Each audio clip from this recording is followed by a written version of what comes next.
Bienvenue à toutes et à tous. Merci de nous rejoindre pour le décryptage. La communauté internationale a célébré ce 22 avril, donc ce mercredi 22 avril, la journée mondiale de la Terre. C'était donc le 50e anniversaire de cette journée qui vise à sensibiliser à la préservation de la planète. Mais cette célébration est intervenue, et bien sûr, au cours de cette crise sanitaire mondiale que traverse la planète suite à l'apparition du Covid-19 depuis mi-décembre en Chine, avec des victimes un peu partout sur toute la planète. Il est question aujourd'hui alors de nous poser des réflexions en nous demandant quels sont les défis qui s'imposent aujourd'hui, et bien sûr, quant à ce qui est de la préservation de la planète au moment où nous traversons cette grave crise mondiale liée au coronavirus. C'est la question principale que nous allons poser à notre invité sur ce plateau, Clément Coton. Il va se prononcer également sur l'annulation des dettes des pays africains, une idée proposée par le président Macky Sall et fortement soutenue par le président français Emmanuel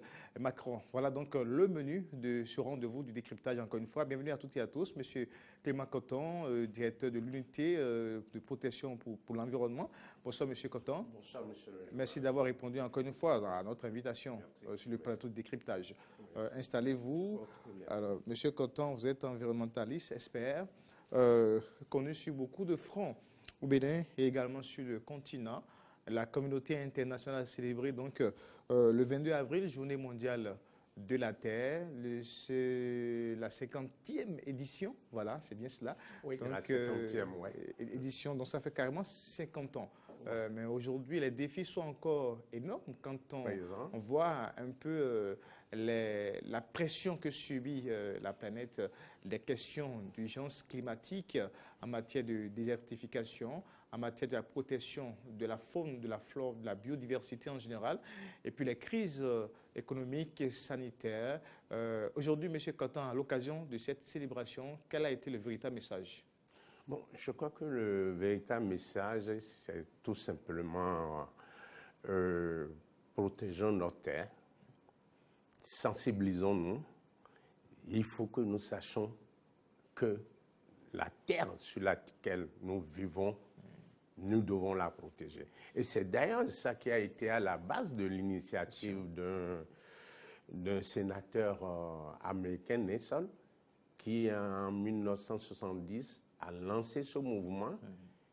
En réalité, c'était pour conscientiser les jeunes étudiants d'alors, en 1970, pour leur dire « Faites un effort pour préserver cette terre sur laquelle vous vivez. » Sensibiliser les gens, vous aussi, jeunes étudiants, ayez des actes, des comportements qui puissent vous permettre de protéger notre terre.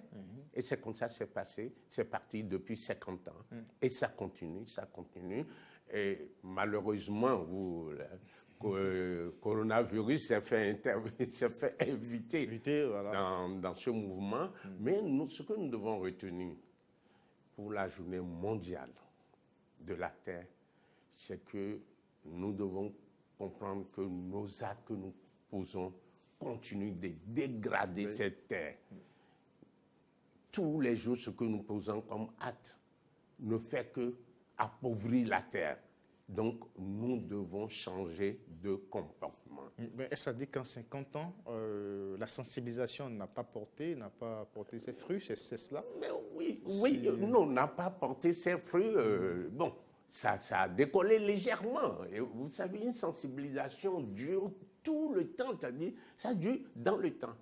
Ce qui est sûr, aujourd'hui, 50 ans après, les gens savent savent de plus en plus qu'il faut protéger leur environnement, qu'il faut protéger la terre. Oui, parce que quand ils voient les effets pervers du changement climatique. Oui, mais on dirait que ce n'est peut-être pas ça la priorité, surtout de certaines grande puissance, parce qu'on en continue à polluer. Et si aujourd'hui nous vivons une crise climatique mondiale, depuis 50 ans, on en a pris conscience, est-ce qu'on serait aujourd'hui à cette étape-là? Il faut tout simplement dire que nous prenons conscience timidement. Je vous donne un cas simple. Depuis 1946, on fait un effort pour mettre une taxe sur le kérosène. C'est-à-dire, le carburant qu'utilisent les avions. Jusqu'à aujourd'hui, on n'a pas pu. Jusqu'à aujourd'hui, le monde entier... Des intérêts des uns des autres. Les intérêts, les vrais débats de fond, les vrais débats économiques sont tels que ça n'a jamais pu évoluer. Mais tout le monde en est conscient quand un avion décolle, tout ce que l'avion envoie comme polluant, tout ce qui se passe en CO2, on le sait. Donc, ça veut dire qu'on en parle, mais c'est difficile. Également, qui est responsable aujourd'hui, le gaz qui est pointé en tout cas responsable du réchauffement climatique, l'un des gaz, le carbone. Mais les gaz, en réalité, mais ce qu'il faut dire, monsieur le journaliste, ne voyez pas la protection de notre terre comme un sujet qu'on peut régler c'est-à-dire en une baguette magique. Non, c'est tout un processus. C'est tout un système. C'est tout un débat. Et quand vous prenez même entre nous déjà, Béninois, quand on nous dit de faire attention, de protéger notre terre, mais vous voyez comment nous sommes en train de faire de la déforestation. Vous voyez comment nous détruisons nos forêts. Et quand vous détruisez nos forêts, vous appauvrissez la terre nécessairement, il n'y a pas de souci. Mais ça fait 10 ans j'en parle. Faisons attention à notre couvert végétal. D'accord. Mais aujourd'hui, quels sont les défis alors, surtout sur un pauvre continent comme le nôtre en Afrique, quels sont les défis en matière de préservation de la terre? Moi, je crois que les défis prioritaires, c'est que nous essayons, déjà, d'arrêter un tant soit peu la pression que nous faisons sur nos forêts. Ça dit, si nous réussissons à diminuer tant soit peu la déforestation que nous faisons, je crois que nous allons évoluer. Mais malheureusement, la partie centrale de l'Afrique, très riche en forêt, a perdu sa richesse. Vous voyez bien, la partie centrale de l'Afrique est en train de perdre, n'a pas encore tout perdu, est en train de perdre une très bonne partie de cette beauté de couvert végétal. C'est en train de partir et on ne s'en rend même pas compte. Et tout ça pour des fins économiques. Donc, moi, je me dis, ça doit être une prise de conscience. Ça va être lent, mais on arriverait. Les inondations. Il y a beaucoup d'inondations que nous provoquons nous-mêmes. Quand vous voyez des fois, dans certaines villes où nous sommes inondés, et c'est dû souvent au fait que nous construisons nos maisons sur le nid de l'eau. L'urbanisation à outrance. L'urbanisation à outrance, dans des endroits inappropriés. Donc, ça veut dire que la prise de conscience, là, elle doit être collective. La prise de conscience, là, elle doit être à tous les niveaux. Et que nous nous rappelons de temps à autre que le gain, c'est-à-dire ce que nous visons gagner au bout du rouleau en faisant, par exemple, la pression sur nos forêts, est-ce que ça vaut le coup pour rendre notre terre malade pour les générations à venir? Parce que quand nous essayons de sauvegarder notre terre aujourd'hui, monsieur le journaliste, c'est pour nous-mêmes et pour les générations à venir. Regardez les effets pervers du changement climatique. On fait tout. Mais on n'arrive pas au bout, on ne voit pas encore le bout du tunnel. Oui, mais il n'y a pas une volonté politique, une réelle volonté politique. Mais non ça se sent au plan mondial, puisque quand on prend par exemple... Une réelle volonté politique et une réelle volonté économique, il faut dire. C'est ça. Parce que il y a certaines grandes puissances qui refusent, on ne peut pas leur appeler... Pourquoi on lit cette hypocrisie-là au niveau international, que national aussi, hein, puisque dans nos politiques publiques, la PAC est réservée, le budget aussi, la PAC est réservée à la protection de l'environnement. Vous le savez très bien, M. Coton, c'est pratiquement pas, c'est rien du tout pour faire réellement un bon combat, M. Coton. Pourquoi ça ne semble pas être vraiment une meilleure politique? Monsieur le général, vous posez un problème à deux volets et je vais essayer de vous éclairer. Quand nous prenons les pays d'Afrique, les pays du Sud, quand vous regardez notre économie, c'est basé sur quoi? Le vrai débat part de là. nous n'avons pas, beaucoup de pays africains n'ont pas de l'or, n'ont pas du pétrole. Je dis beaucoup. Il y en a d'autres qui en ont. Il y a d'autres richesses quand même Mais non, qu'on peut il y en bien a- exploiter. Qu'on peut bien Mais non, exploiter. attendez. Il y en a beaucoup qui n'en ont pas. Donc, la recette budgétaire, elle est basée sur quoi?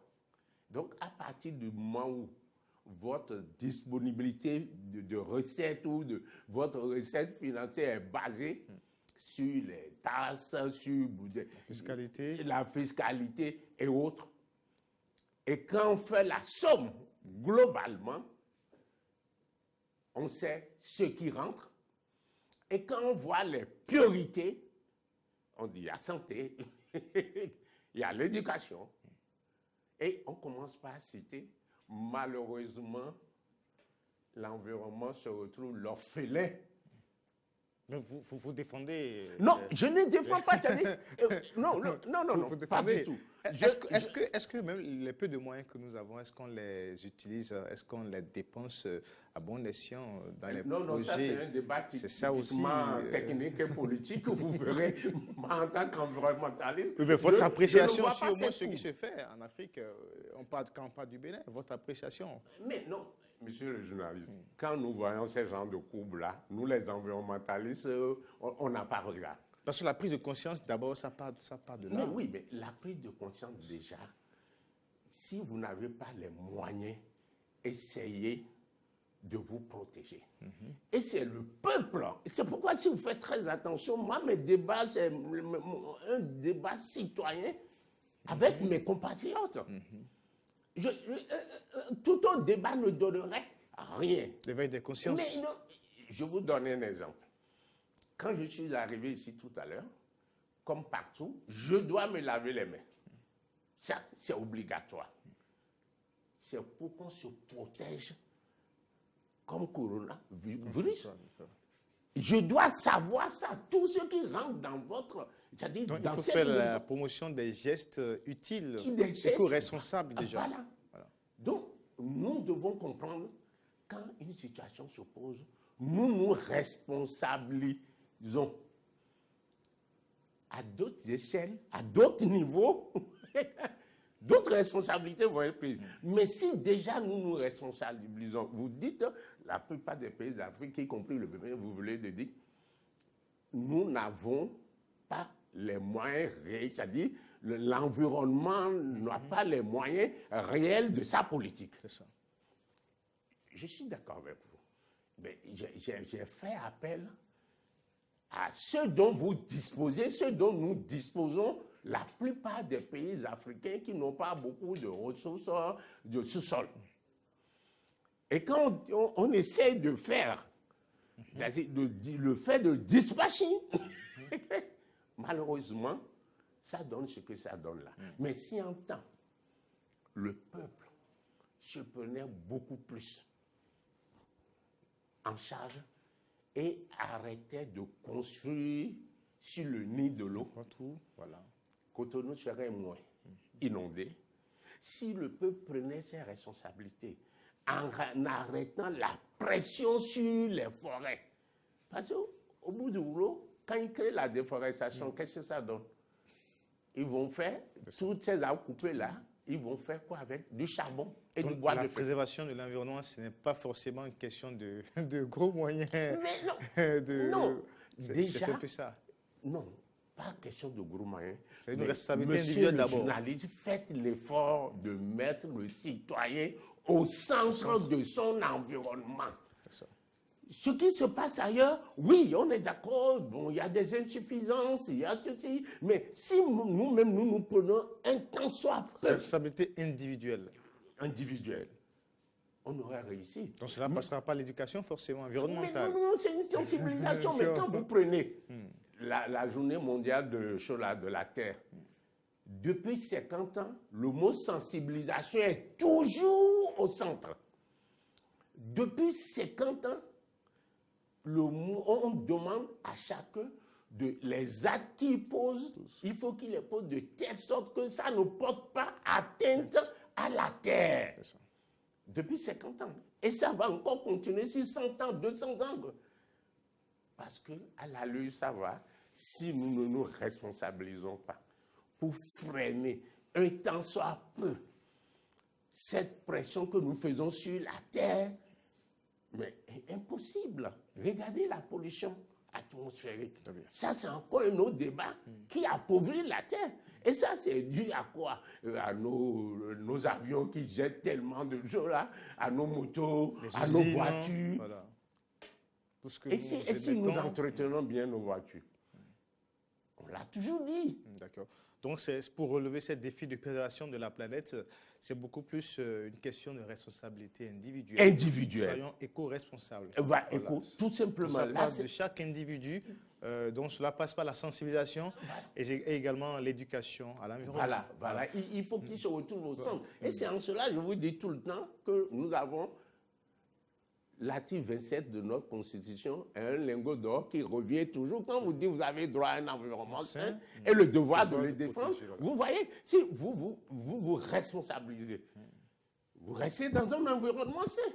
Si vous respectez la terre, vous restez dans un environnement sain. Et si vous défendez, vous avez le devoir de défendre cette terre-là, qui est la nôtre à nous tous. C'est un patrimoine commun.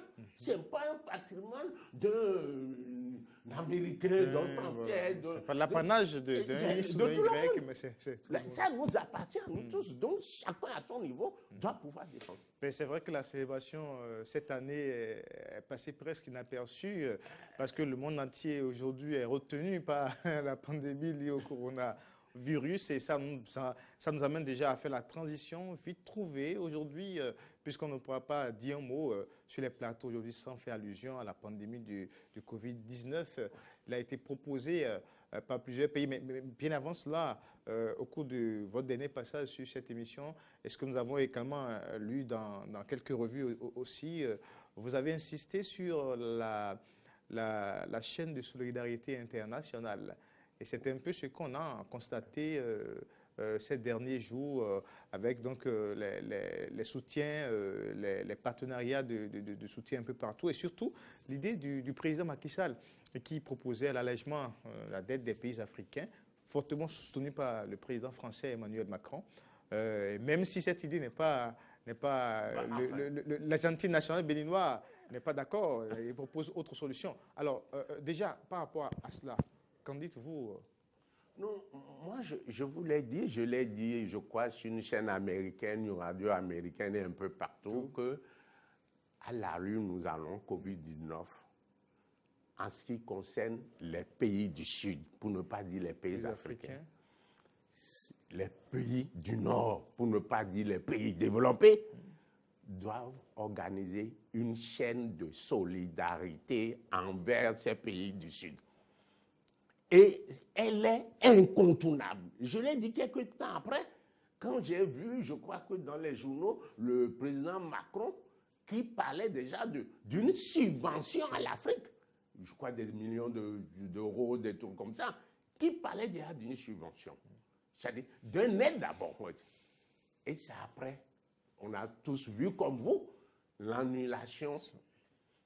Ou bien, bon, cette idée de proposer, ça reste il faut alléger, ou il faut annuler. Voilà. Et ce qui est sûr, nous là, pays du Sud, nous ne voulons pas vivre Covid-19 comme les pays du Nord. Et l'idéal serait qu'ils nous viennent au secours.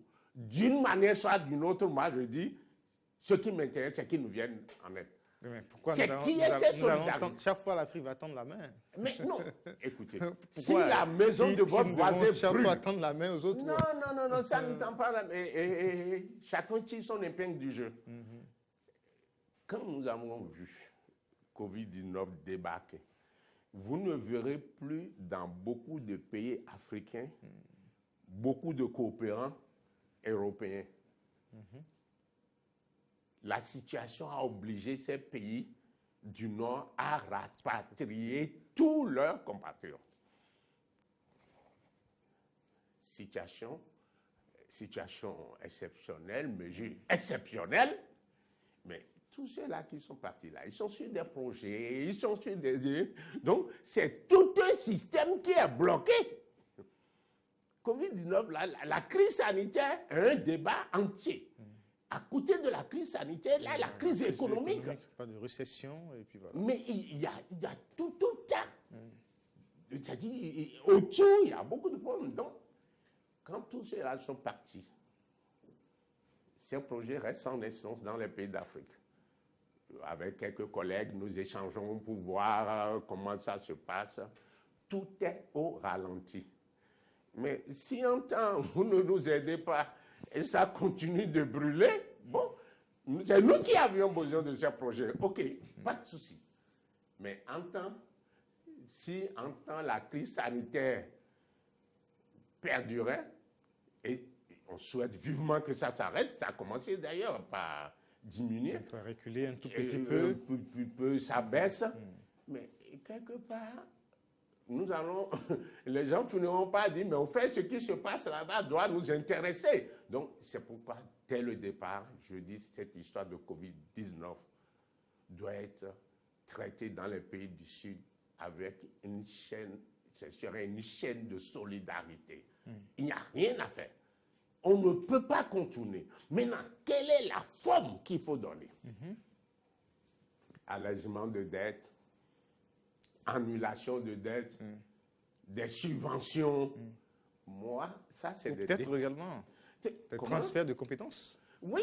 On ne sait jamais. Oui, mais monsieur le journaliste, tout ce que moi je suggère en tant qu'environnementaliste, est que ce que je pense qui peut sauver mon peuple, et ce qu'eux-mêmes pensent que ça peut sauver le peuple, ils n'ont qu'à le faire. À partir du moment où la plus belle femme du monde ne donne que ce qu'elle a. Si eux, dans leur approche, c'est l'annulation des dettes, c'est l'allègement des dettes, c'est des subventions, Bon, au fait, ce qui se passe aujourd'hui... Mais l'idée du ministre béninois, c'est quand même appréciable, puisqu'il dit que ce n'est pas forcément le moment maintenant de parler forcément d'allègement ou d'annulation, mais que l'Afrique a besoin d'autres formes de subventions pour faire face à coronavirus. Mais oui, je suis à 100%. Est-ce que vous m'aviez entendu tout à l'heure? Moi, c'est la solution la plus indiquée, la plus idoine qui est appropriée. L'essentiel, c'est que l'Afrique ait les moyens. L'Afrique ait les moyens. Et comme l'Argentine le dit, les pistes qui existent, ils exposent. Il s'agit d'un Argentin, mais nous pensons que... Bon, le président sénégalais, lui, il a opté pour... Mais cette piste-là est une piste parmi tant d'autres. Voilà. Et on est dans une situation, dans une crise sanitaire exceptionnelle. Donc, il faut qu'on ait les moyens les plus indiqués. Et la preuve, dans tous les pays du monde, il y a coronavirus, Covid-19. Tous les chefs d'État ont des experts à côté, des états-majors d'experts. Le président Macron, il a ses scientifiques à côté de lui, les ministres, les politiques. Ici, c'est pareil avec le président Talon. Et la réflexion, elle est à une vitesse. Voilà, ça tourne. Parce que c'est la solution qu'on veut. Donc, la vie de l'Argentin, la vie de l'Argentin béninois doit aussi passer par là pour dire non. Nous avons cette piste parmi tant d'autres pistes qui est indiquée. Et à nous maintenant de tout faire. Quand ce combat depuis se fait, sans que combat d'experts pour nous aider à arrêter un tant soit peu Covid-19, nous devons respecter les barrières tracées par le gouvernement et tous les pays du monde. Ça fait combien de temps je vous ai serré la main ici? C'est fini, monsieur le journaliste. Et quand je vous vois, j'essaie de... Le Covid qui vous a maintenu un peu... non, mais ça c'est sûr. Et après... Alors, monsieur Quentin, mais rapidement, avant de boucler maintenant, les gestes barrières, finalement, c'est entrer dans les habitudes, en tout cas au Bénin et sur le continent. C'est le moment de rendre hommage quand même au peuple africain. Ah non, ça vraiment... J'en suis ravi. Il faut vraiment rendre hommage au peuple africain pour dire que quand les débats, les vrais débats, les situations critiques se présentent, le peuple africain, le peuple béninois se donne les moyens d'affronter. Vous ne verrez plus nulle part dans un pays africain, même au Bénin ici, où les gens ne se lavent plus les mains. C'est ça. Et la sensibilisation, j'ai vu dans un reportage, et il est dans un village sénégalais ou ougandais, je ne sais plus, où des gens d'un village se sont donnés la possibilité d'une sensibilisation de case en case. Pas ils regroupent les gens, non, ils passent dans chaque maison pour dire il ne faut plus vous serrer les mains, il faut vous laver les mains, n'éternuez plus, ne crachez plus, éternuez dans le creux du bras, ne crachez plus par terre, prenez votre mouchoir, gardez-les. Ça dit de maison en maison. Et c'est des bénévoles.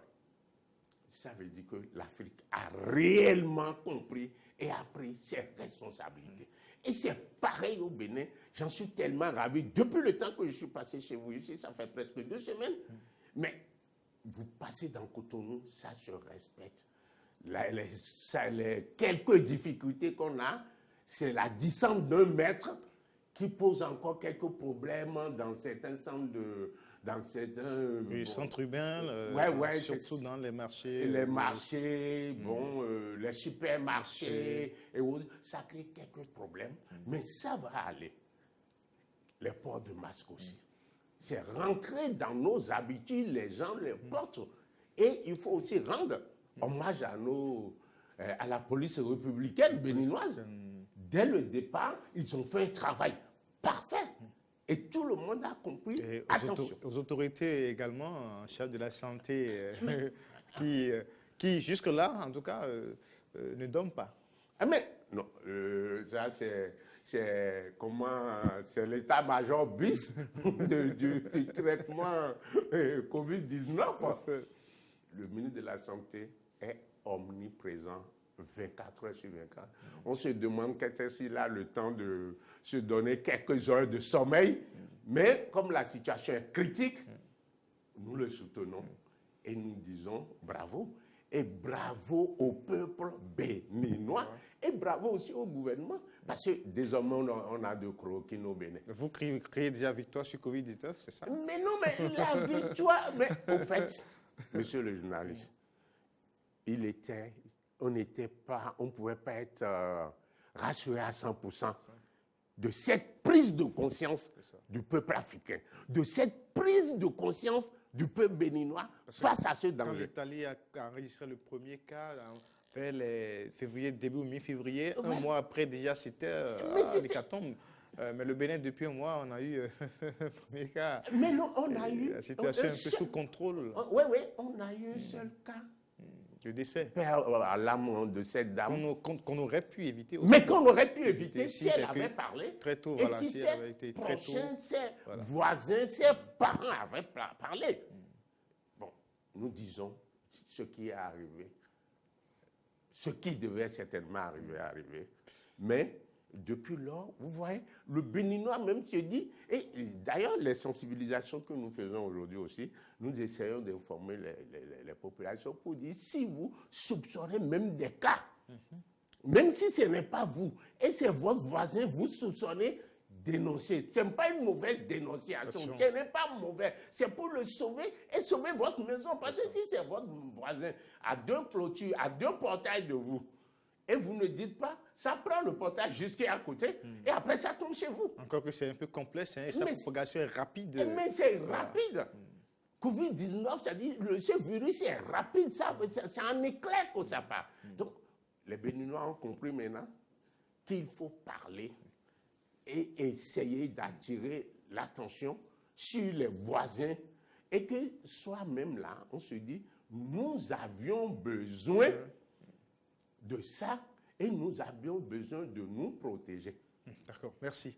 Merci Clément Cocteau de l'unité de protection pour l'environnement. Avec vous, nous avons parlé de la célébration du 50e anniversaire de la Journée mondiale de la Terre, les défis de préservation de la planète en cette période de crise sanitaire mondiale, vous êtes revenu un peu sur les idées ou l'aide, la chaîne de solidarité internationale qu'il faut en tout cas au profit de l'Afrique pour faire face aux pays du Sud, pour faire face à la pandémie liée au coronavirus. Vous êtes revenu sur la sensibilisation à propos des gestes barrières. Il faut continuer à observer, à respecter ces gestes barrières et pour ne pas être des sources de propagation ou des vecteurs de coronavirus. Merci à toutes et à tous. Au revoir et à très bientôt.